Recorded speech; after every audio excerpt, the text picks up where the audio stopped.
Okay, so I've spoken with the ranger and been able to assess my options. Air evac is definitely out. And the pack station's far too expensive.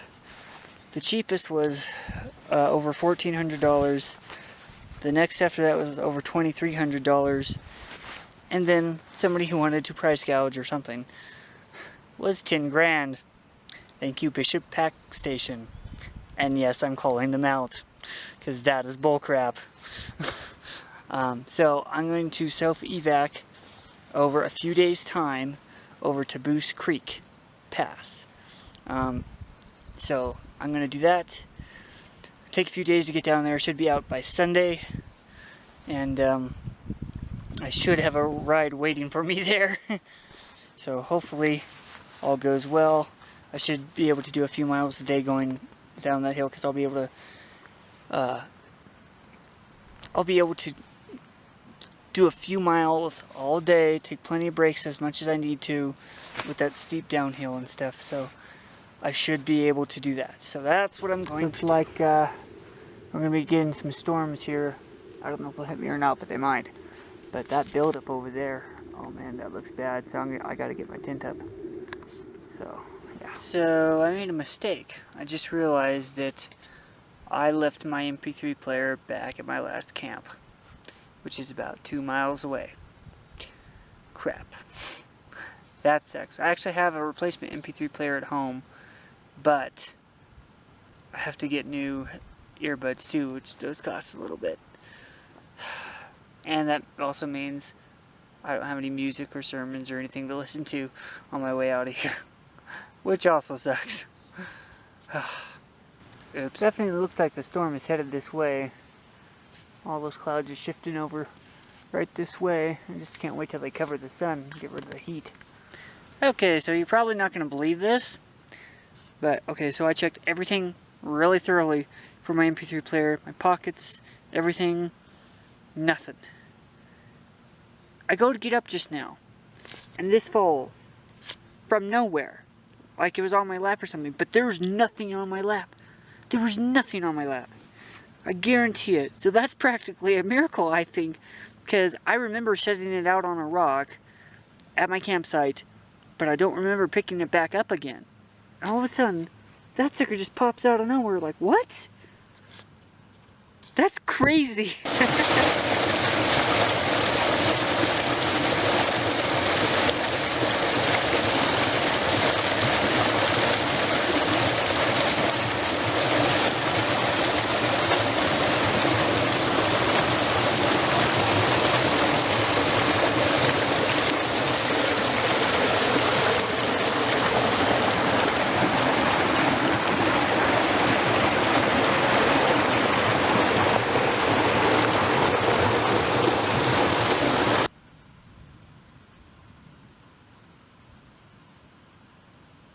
I don't know if you could hear that or not, but I'm hearing thunder coming more and more often.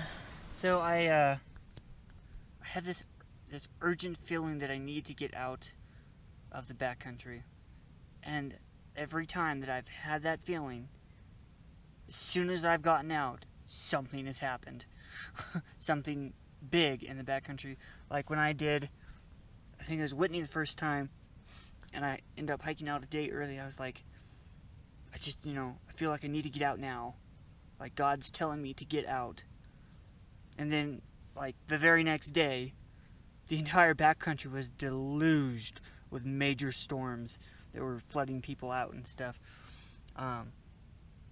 Which I probably would have been on... No, I was... Okay, yeah, I would have still been back there at the time.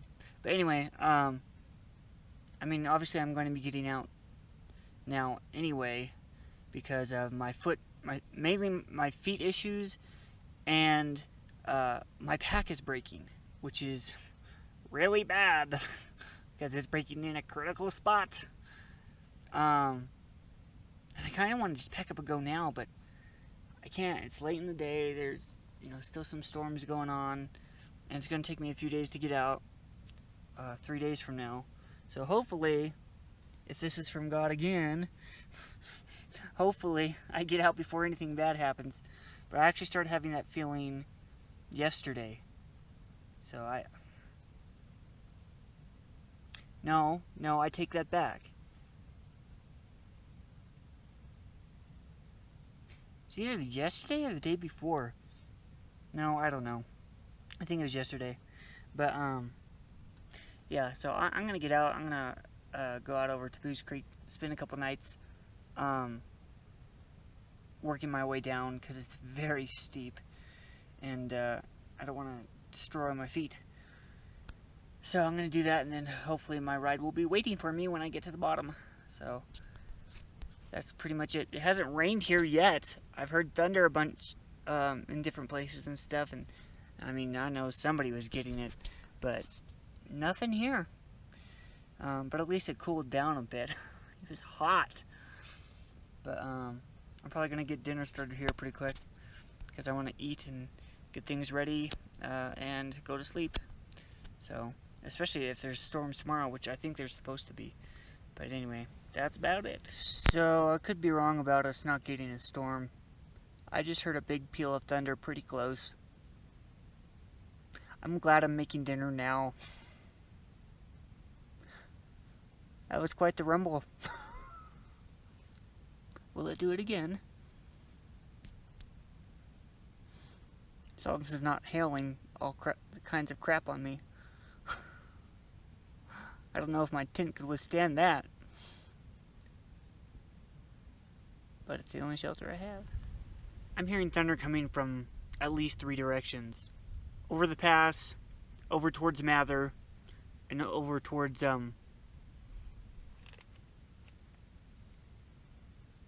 I don't know what's over there. But that way. Mather's that way. That's where I'm hearing it from, and also back towards Pinchot Pass. Sounds like it's really, stormy in some places. These are not small peels. I wonder if I'll get some. Hopefully not tomorrow when I'm hiking. Well, I'm starting to get raindrops on the tent.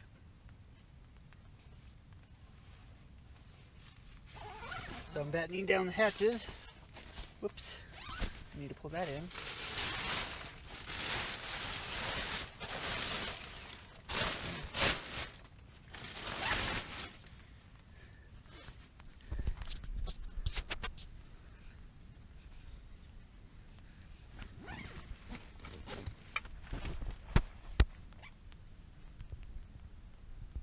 You can kind of hear the raindrops.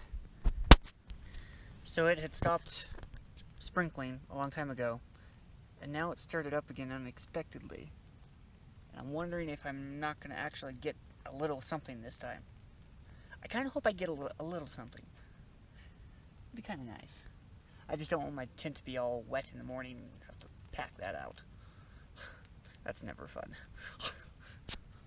It's always messy too, trying to roll it up and stuff. Even the last couple nights from dew or whatever, it's had a bunch of junk on it. I've had to wipe off my hand. It just got nasty from it. But it sounds like it's starting to pick up, actually. Soon I may actually have to close my other flap. But anyway, that's the update. It is now 6:53.